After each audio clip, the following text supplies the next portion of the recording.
Hey guys, welcome back to Electrical Car Repair Live. Thank you guys for watching and subscribing to the channel, guys. If you have a Ford Edge, guys, and you have any of the following 4 codes, okay guys, you can see the codes listed in the description, in the corner of the video, excuse me, above, guys. Some of the codes, okay, let me mention them, guys. Some of the codes I'm talking about is code P2104 P02107 P02110 or P02111. Stay with us, guys, and we'll explain what can cause any of those codes, guys. Quick introduction: every single car we get at the shop, guys, we make at least 200 videos. That's the case with that Ford Edge. So if you have a Ford Edge, guys, subscribe, you'll find quite helpful information. Also, we are constantly adding new videos and new cars to the channel. If you guys need to buy any replacement parts, tools, anything like that, check out the links in the description of the video below. 2 things can cause, guys, to have any of those codes, and we'll explain what they are, guys. One is inside the car, one is outside, and it's on the engine. So we need to cover everything, guys. Now, quick introduction, guys. Okay, this is the 2009 Ford Edge that we'll be working on, but as I said, it should work on the whole 4th generation, maybe even be helpful on the 2nd generation as well, guys. Now, when you get some of those codes, you may notice that your car may not be responsive. It may not have power, guys, to move much, or it may have limited power. So I'll go ahead, connect the scanner to the OBD port, and I will demonstrate, guys. Okay, here now on this 2009 Edge, if I start it now, check it out. If I start it, it's not responsive. Check it out. So engine light was on, guys. Okay, engine light was on, but car not starting. So what is, guys, causing that now? Okay, let's explain now. We'll have the ignition on to scan the system. We're going to click here, okay, to connect, to communicate. Now it will take just a little bit of time, guys, okay, to establish communication. Perfect. We have 1 code found, but we may have any of those codes that I mentioned, guys, any of those 4 codes.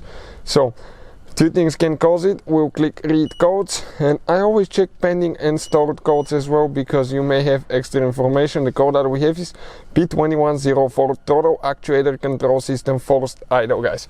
So we'll go ahead, turn the car off, guys, and I will show you, okay, what is causing that problem now. So I'm going, guys, inside the car where the throttle pedal is, and this is, guys, your throttle pedal, okay, right there. On the throttle pedal we have multiple switches that detect how much you press the throttle pedal, okay, so it knows how much gas, how much air the engine needs and all that stuff. But if, guys, that throttle pedal goes bad, okay, you may get any of those codes. Now we have a video on the channel how to replace throttle pedal. Just search for throttle pedal or accelerator pedal replacement on Ford Edge and you'll find it, guys. You need to disconnect that wire and you have a few bolts, remove it and replace it. We'll have links in the description of the video below where you can purchase one from. So that could be one of the reasons, guys. Most likely is that one. It could be also, guys, okay, it could be throttle body.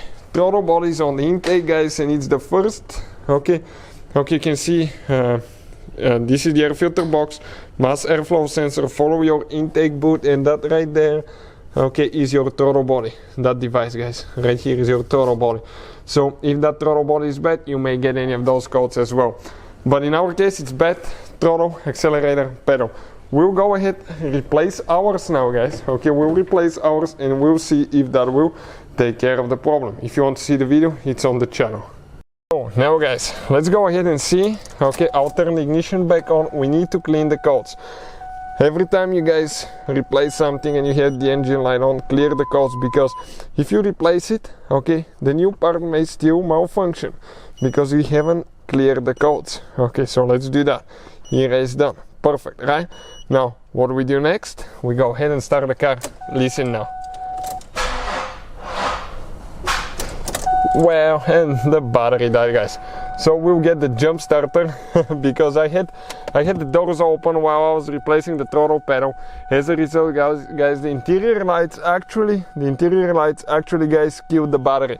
So that's one thing to consider: put it on a battery charger, or find a way to turn the interior lights off, guys, because otherwise, as you can see, guys, you're going to end up not being able to start your car. So we're going to get a jumper starter, okay, and we'll see if we'll be able to restart it quickly. So let's do that now. So we have the jump starter on. Let's find it now.